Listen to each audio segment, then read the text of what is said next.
Hey, what's up guys? I'm just here in beautiful British Columbia. I'm about to head up in the mountains for an overnight camp. The goal today is to get to around 1,700 meters elevation gain and possibly set up camp around a ridge or a peak. It's been a while, feels good to be back. Really looking forward to a night of solitude and wanted to share the journey with you guys, so hope you guys enjoy.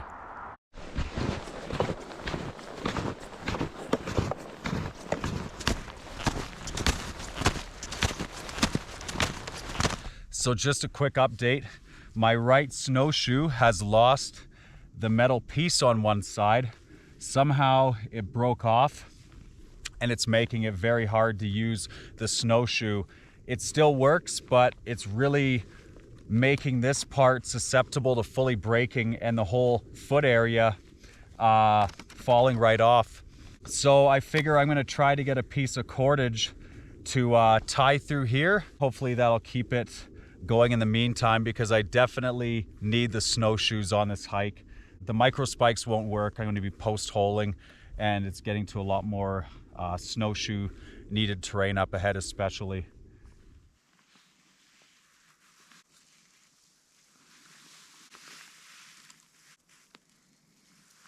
So I got some cordage. I was able to tie it through and make a knot here.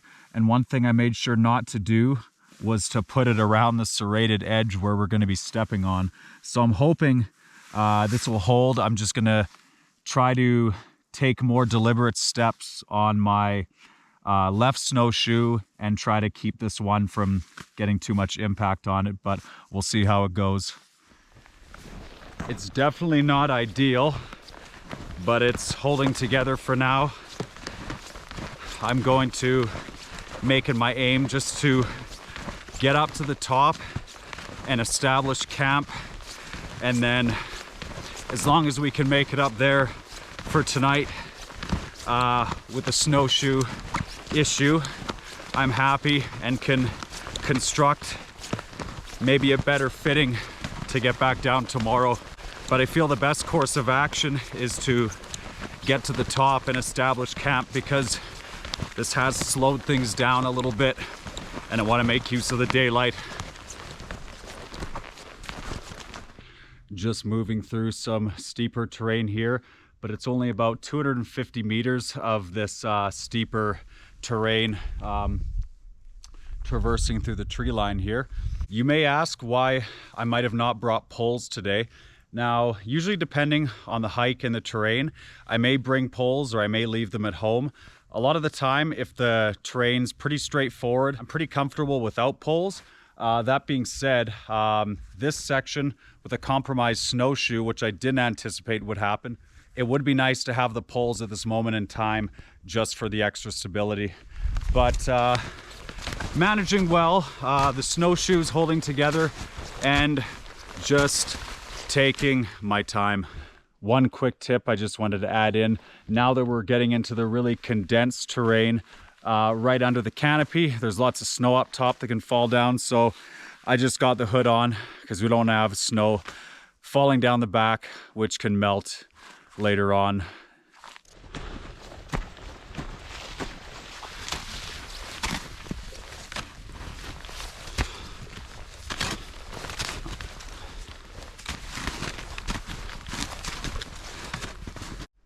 So I'm at a point in the journey where I have to make a decision.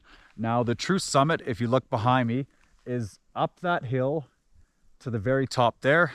Now, that terrain has a lot more of an incline, and with the compromised snowshoe, I feel the smarter decision is to cut my losses in case it becomes more of an issue. The other buckle on the other side of the snowshoe could come off, and it's just a bad place up in the higher terrain to have to deal with a compromised snowshoe that could get worse. What I feel is a smarter and mature decision to set up camp here. There's a beautiful ridge behind me, mountain peaks all around. It's amazing. The nice thing about this spot is it's not hemmed in by trees, which if you look up there, it's quite more hemmed in. So this feels a little more ideal. So we're gonna call this home for the night.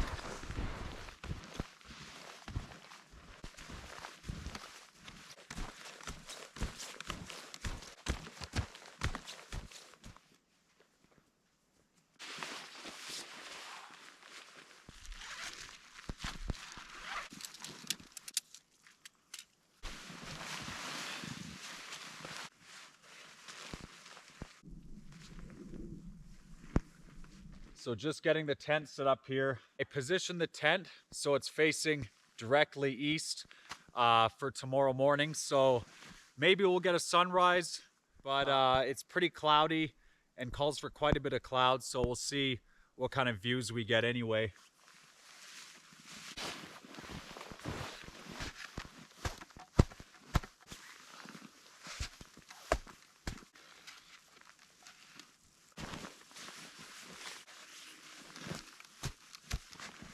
So I just wanted to talk about the tent system.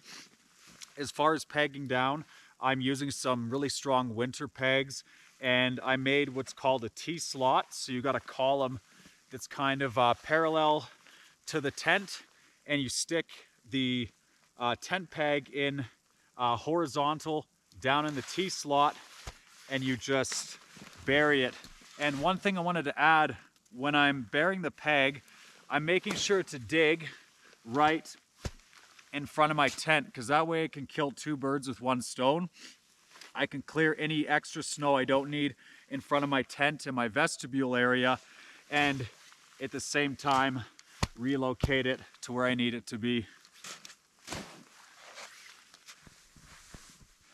So we're pretty much done setting up camp. I feel I made the right choice not trying to traverse up to the peak, and it's a full whiteout condition, and it's just cloud is totally covering the peak over there. So I feel like I definitely made the right choice. And sometimes when we feel that intuitive nudge not to do something, we really should follow it, because honestly, almost 100% of the time, our intuition doesn't lie to us, and I think it's a really good thing to follow. Looking forward to having a cozy sleep tonight, and it feels good to be out here. Really looking forward to it.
And some coffee, hot chocolate mix while we wait for dinner to be ready.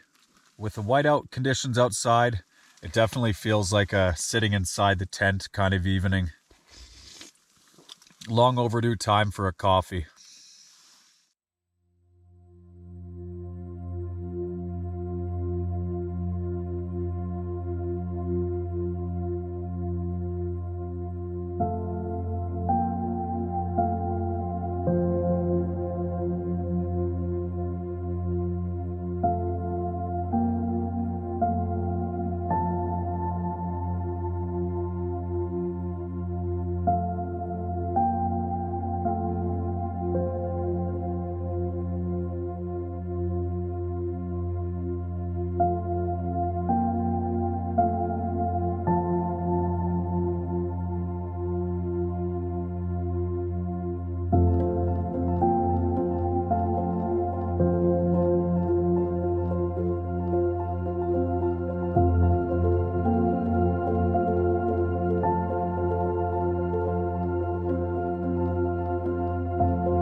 just wanted to share an update with you guys.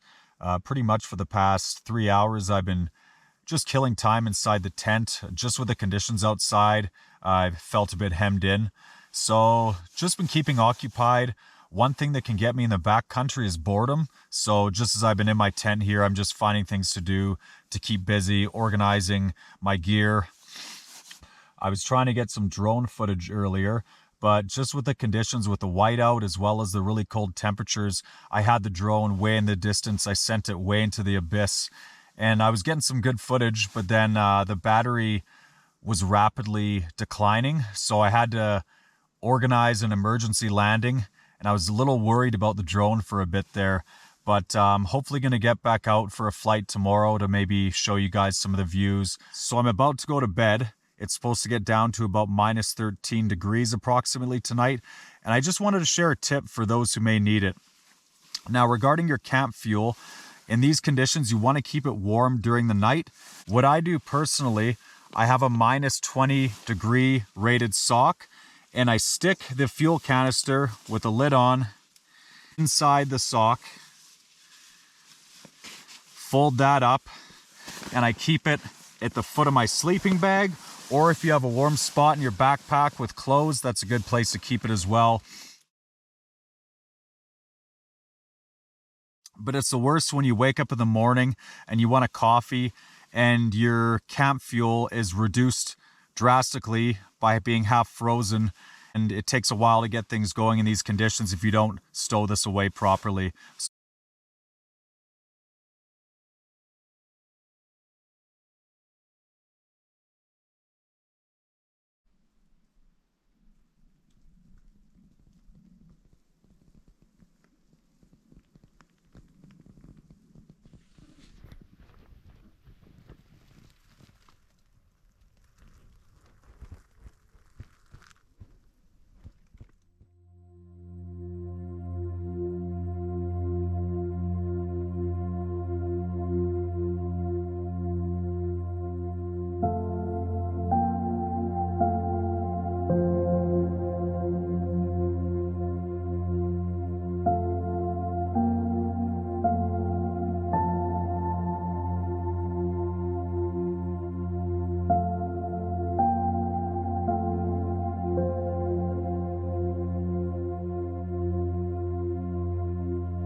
So as to be expected, no sunrise this morning with the weather, but that's okay. Just about to make a coffee and some oatmeal, and I have the fuel, which I kept in my sleeping bag from last night. And one thing I wanted to mention, and this is really important, and you'll see a lot of people not doing this, When you're in these conditions, when it's down in the minuses, you're in the snow, you don't want to put your fuel can directly on the ground or in the snow. You want to have a platform. If you have your fuel directly on the ground, you're losing a lot of heat through conduction to the ground, which is going to slow the process of cooking, and it's going to drastically slow your ability to do things with this fuel. What I do, I bring this foldable seat, and you can fold it in two for a nice little platform for your fuel. Really looking forward to a coffee. Been up since 3 a.m. this morning. And for breakfast this morning, peaches and cream oatmeal.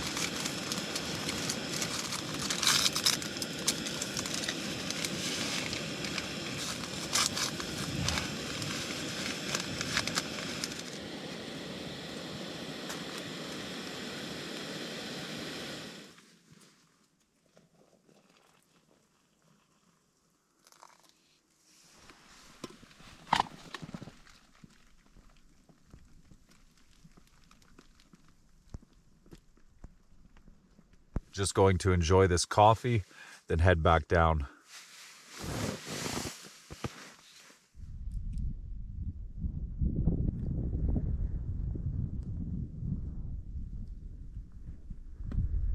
Just an update. I just got out of all the thick terrain, and just as I was getting out, the snowshoe officially broke. I knew this was coming at some point most likely, but I'm glad it lasted till here, and I'm just gonna do what I can to make way the rest of the way down. On the plus side, it makes a great crampon for what I was left with. So I'm managing so far right now. I'm just leaning my weight, shifting it more to the side with a snowshoe. And actually, the other snowshoe where it broke off, leaving it with a crampon, actually has a little bit more surface area than a regular shoe. So I think I'm going to be all right. Plus, there's some fresh snowmobile tracks that came through even more recently. So we're looking good. So I'm back down, finished the journey, made it all right with the one snowshoe the rest of the way. I wanted to get more footage up top. My GoPro batteries were dying in the cold. I kept them warm, but still I had issues, so I have to upgrade to some better GoPro batteries. Otherwise, had a really good time, and we always learn lessons when we come to the great outdoors. Sorry about that, I was still experiencing some battery issues, and not only can the cold temperatures affect the batteries, but I think they were degrading a bit over time. I've had them for a good few years, so it's time for some new batteries, which I have coming along the way. Something I didn't anticipate would happen was a snowshoe breaking down, but in the wilderness, you really got to expect the unexpected sometimes, and the great outdoors has a great way of teaching us what we need to improve on the next time. One thing I think I could have done better is had a bit more kit. I had pretty minimal kit, and I could have had some more appropriate cordage to deal with that situation with the snowshoe. But again, all lessons learned. Otherwise, if you guys enjoyed this video or got some value from it, any likes, comments, subscriptions are greatly appreciated, or all of the above. Thanks very much for watching.